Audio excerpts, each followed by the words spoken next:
할렐루야, 반갑습니다. 오랜 지난 시간까지 고린도전서를 다 끝내고 이제 오늘 새로운 고린도 후서로 들어오게 됐습니다. 조금 바탕도 조금씩 바꿨는데 어떠신지 모르겠습니다.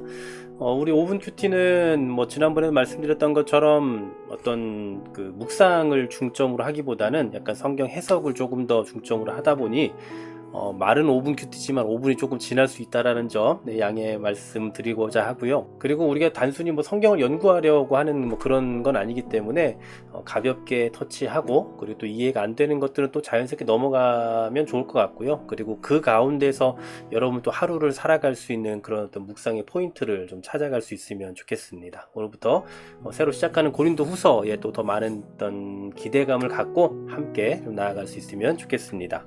자, 고린도 후서는 사도 바울이 주후 55년 혹은 57년에 이 마게도냐, 그러니까 조금 더 구체적으로는 이 마게도냐 이 지방 가운데서 이 빌립보라는 곳에서 썼을 것으로 보여집니다. 이때는 우리가 지난번에 살펴봤던 고린도전서를 쓰고 약 1년 정도 지난 시점이에요. 바울과 이 고린도 교회의 관계를 좀 살펴보면 가장 먼저는 이제 고린도에 1년 6개월 정도 머물면서 그 교회를 세웠습니다. 그 다음에 나온 뒤에 또다시 고린도 교회 두 번째로 방문을 한번 했고요. 그리고 그게 아마 한 3, 4년 정도의 갭을 두고 있는 것 정도로 보여요. 그리고 다시 이제 고린도 후서를 기록하는 중에 그 중간 정도의 세 번째로 고린도 교회를 방문한 적이 있습니다.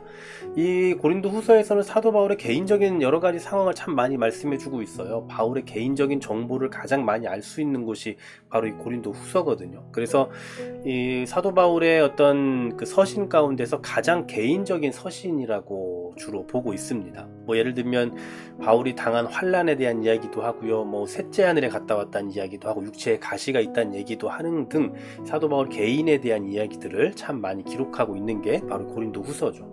이 고린도 후서를 기록한 목적이 뭐냐라고 한다면 첫 번째로는 그의 사도직에 대한 이 어떤 변증이에요.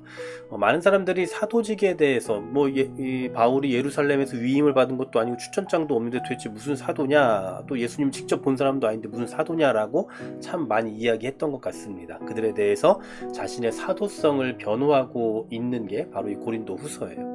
단순히 사도 바울이 자기가 얼마나 잘난 사람인지 자기 권세를 드러내려고 하는 게 아니죠. 자기가 전한 복음이 효과를 얻으려면 자기가 사도라는 것이 증명이 되어야 하잖아요. 그래서 유독 여기에 좀 많은 목을 맸던 것 같습니다. 두 번째 이유는 헌금의 문제가 있었던 것 같아요.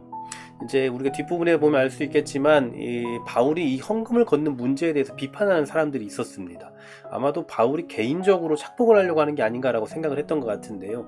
바울이 개인적으로 그것을 쓰려고 하는 것이 아니라 성도를 돕는 일에 풍성하도록 하기 위한 거다라는 것을 강조하기 위해서 그래서 이 고린도 후서를 기록했을 것이다 라고 보고 있습니다. 자, 그 중에서도 오늘은 가장 먼저 이 인사에 대한 부분들을 좀 생각해 볼까 합니다. 바울은 자신을 소개할 때에 1절에서 뭐라고 말씀합니까? 하나님 우리 아버지와 주 예수 그리스도로부터 사도된 바울이라고 표현하고 있어요. 하나님의 뜻으로 말미암았다, 그리스도 예수의 사도다 라고 분명히 자기가 어디에서부터 기인되었는지, 이 사도권이 어디에서 시작되었는지에 대해서 분명하게 밝히고 있습니다. 좀 전에도 말씀드렸던 것처럼 지금 사도직을 변증하려고 하는 의도가 있었잖아요. 그래서 이 바울은 처음 시작하자마자 하나님의 뜻으로 자기가 사도가 되었다라는 것을 아주 분명히 강조를 하고 있는 거예요.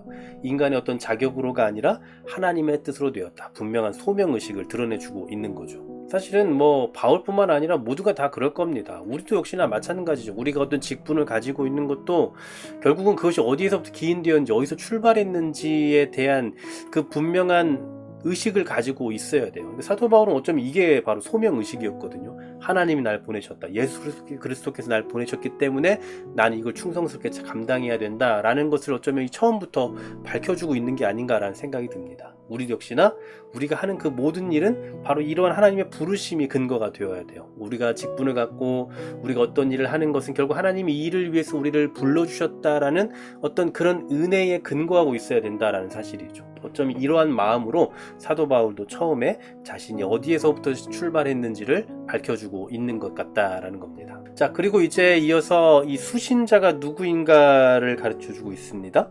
자, 하나님의 교회와 또 온 아가야에 있는 모든 성도에게 보내는 거예요. 고린도에 있는 교회, 그리고 고린도에 있는 교회죠. 그리고 온 아가야에 있는 모든 성도들. 이 아가야는 이 로마로 말하면 어떤 도에 해당하는 겁니다. 우리가 무슨 도 하는 것처럼. 그리고 이 고린도는 이 아가야 지역의 수도예요. 그러니까 결국은 같은 곳이라고 말할 수 있겠죠. 근데 여기에서 지금 뭐라고 표현하고 있습니까? 고린도에 있는 하나님의 교회라고 표현해요. 우리가 이미 고린도전서 살펴봐서 알지만 이 고린도 교회는 얼마나 사도 바울로 하여금 큰 눌림과 또한 그 걱정으로 눈물을 많이 흘리게 했던 교회입니까? 그럼에도 불구하고 사도 바울은 지금 뭐라고 표현합니까? 하나님의 교회, 그리고 성도라고 부르고 있어요. 그렇습니다. 고린도에 있는 교회이지만 그러나 고린도에 속한 교회를 넘어 결국은 누구의 교회입니까? 하나님의 교회예요. 그리고 그 교회를 이루고 있는 사람들은 거룩한 성도들인 거죠. 여기서 우리가 살펴볼 수 있는 게 뭐겠습니까? 여러분, 우리도 뭐라고 말합니까? 성도라고 말하잖아요. 성도는 거룩한 자들이거든요. 구별된 자들이에요. 하나님께 구별된 하나님의 백성들을 성도라고 한단 말입니다. 하나님의 목적을 위해서, 하나님께서 보내신 목적이 있어서 그것을 가지고 살기 위해서 보냄받은 사람들, 그게 바로 성도예요. 그래서 우린 이 세상에 살고 있지만 세상에 속한 사람들이 아닌 겁니다.